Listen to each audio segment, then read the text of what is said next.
तो चलिए आपको दिल्ली से सीधे लाइव तस्वीरें दिखाते हैं। सिविल डे पर आज प्रधानमंत्री नरेंद्र मोदी पहुंचे हैं और वो अभी संबोधित कर रहे हैं। क्या कुछ कह रहे हैं सिविल सर्विस डे पर, आपको सुनाते हैं। कि मेरा ये छोटे से गांव में कर रहा हूं जो निर्णय है, कहीं वो मेरी देश की एकता अखंडितता के लिए रुकावट बनने वाला है तो मैं कोई बीज तो नहीं बोल रहा हूं। आज तो अच्छा लगता हो, प्रिय लगता हो, लेकिन श्रेयस्कर न हो। और महात्मा गांधी हमेशा श्रेय और प्रेय की बात लगातार करते थे। हम उस बात की ओर आग्रही बने।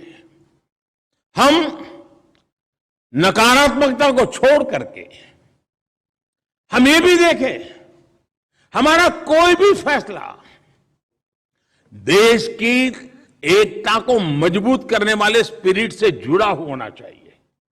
सिर्फ वो तोड़ता नहीं, इतना इनफ नहीं है, वो मजबूती देता है कि नहीं देता है। और विविधता भरे भारत के अंदर हमें लगातार एकता के मंत्र का सॉल्यूशन करते ही रहना पड़ेगा और ये पीढ़ी दर पीढ़ी करते ही रहना पड़ेगा और उसकी चिंता हमें निकालनी पड़ेगी। और इसलिए मैं पहले भी कह चुका हूं, आज फिर कहना चाहता हूं, भविष्य में भी कहता रहूंगा, हमारे हर काम में कसौटी एक होनी चाहिए, इंडिया फर्स्ट, नेशन फर्स्ट, मेरा राष्ट्र सर्वोपरि। हमें जहां पहुंचना है, लोकतंत्र में शासन व्यवस्थाएं भिन्न भिन्न राजनीतिक विचारों से प्रेरित हो सकती है और वो भी लोकतंत्र में आवश्यक भी है, लेकिन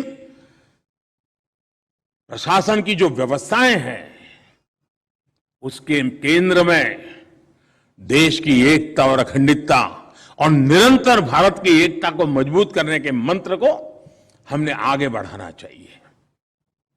साथियों, अब जैसे हम डिस्ट्रिक्ट लेवल पे काम करते हैं, राज्य लेवल पे काम करते हो या भारत सरकार में काम करते हो, क्या इसका कोई सर्कुलर निकलेगा क्या कि नेशनल एजुकेशन पॉलिसी में से क्या क्या मुझे मेरे डिस्ट्रिक्ट के लिए उठाना है, उसमें से कौन सी चीजें लागू करनी है। इस ओलंपिक के बाद देश के अंदर खेल कूद के प्रति जो जागरूकता आई है उसको मेरे डिस्ट्रिक्ट लेवल पर एक इंस्टीट्यूशनलाइज करके मेरे डिस्ट्रिक्ट से भी खिलाड़ी तैयार हो, ये नेतृत्व तो कौन देगा? क्या सिर्फ खेलकूद विभाग देगा कि पूरी टीम की जिम्मेवारी होगी? अब अगर मैं डिजिटल इंडिया की बात करता हूं तो क्या मेरे डिस्ट्रिक्ट में डिजिटल इंडिया के लिए मैं कुछ टीम बन करके सोच रहा हूं क्या? आज मार्गदर्शन करने के लिए कुछ करना पड़े ऐसी जरूरत है ही नहीं। अब जैसे आज यहां 2 कॉफी टेबल बुक का लॉन्चिंग हुआ, लेकिन इस बात को न भूलें, ये coffee table book hard copy नहीं है, ई कॉपी है। क्या मैं भी मेरे जिले में, मेरे राज्य में ये हार्ड कॉपी के चक्कर से बाहर निकलूंगा क्या? वरना मैं भी बड़े बड़े थप्पे बना दूंगा और बाद में कोई लेने वाला नहीं निकलता है। हम बनाएं। अगर आज हमें देखने को मिला है कि भाई यहां ई कॉफी टेबल बुक बनाए तो मतलब हम भी आदत डालें कि हम भी जरूरत पड़ेगी हम भी ई कॉफी टेबल बुक बनाएंगे। यानी ये चीजों को परकोलेट करने की हमारी जिम्मेवारी बनती है, उसको अलग से कहना ना पड़े। मेरा कहने का तात्पर्य यही है कि आज डिस्ट्रिक्ट को गाइड करने के लिए किसी व्यवस्था की जरूरत पड़े, ऐसी जरूरत नहीं है। सारी चीजें आज अवेलेबल है। डिस्ट्रिक्ट में किसी एक चीज में पूरा जिला अगर उठ करके खड़ा हो जाता है, अचीव कर लेता है, तो बाकी चीजों पर पॉजिटिव इंपैक्ट अपने आप आना शुरू कर जाता है।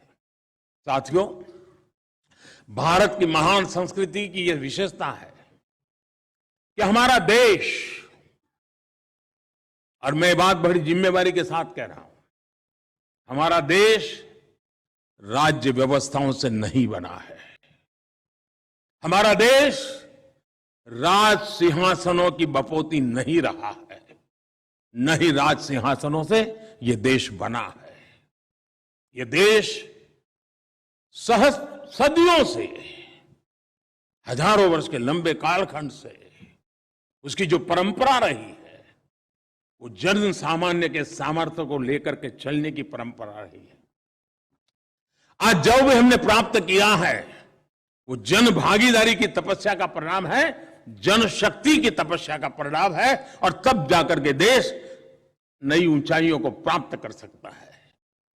पीढ़ी दर पीढ़ी के योगदान से समय की जो भी आवश्यकताएं थी उनको पूरा करते हुए, उन परिवर्तनों को स्वीकार करते हुए, जो काल बाह्य है उसको छोड़ते हुए, हम वो समाज है, जीवन समाज है जिसने काल बाह्य परंपरा को खुद ने तोड़ फोड़ उठा करके फेंक दिया है।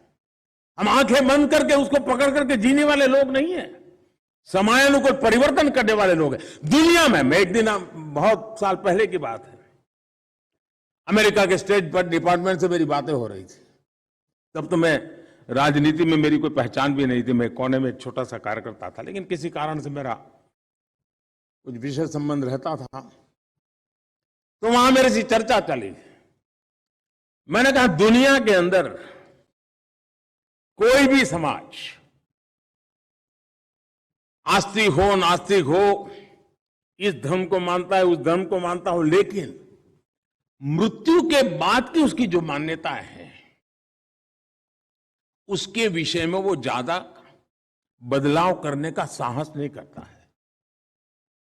वो वैज्ञानिक है नहीं है, उपयुक्त है कि नहीं है, समय रहते उसको छोड़ना चाहिए नहीं चाहिए, उसमें वो साहस नहीं करता है। वो मृत्यु के बाद की जो सोच बनी हुई, परंपरा बनी, उससे जकड़ के रखता है। मैंने कहा हिंदू एक ऐसा समाज है भारत का कि जो कभी मृत्यु के बाद गंगा के तट पर चंदन की लकड़ी में अगर जलता था शरीर, तो उसको लगता था कि मेरा अंतिम कार्य पुण्यता से हुआ। वही व्यक्ति घूमता घूमता घूमता इलेक्ट्रिक श्मशान गृह तक चला गया, उसको कोई संकोच नहीं आया। इस समाज की परिवर्तनशीलता की एक बहुत बड़ी ताकत का इससे बड़ा कोई सबूत नहीं हो सकता। विश्व का कितना ही आधुनिक समाज हो, मृत्यु के बाद उसकी जो धारणा है उसको बदलने का सामर्थ्य नहीं।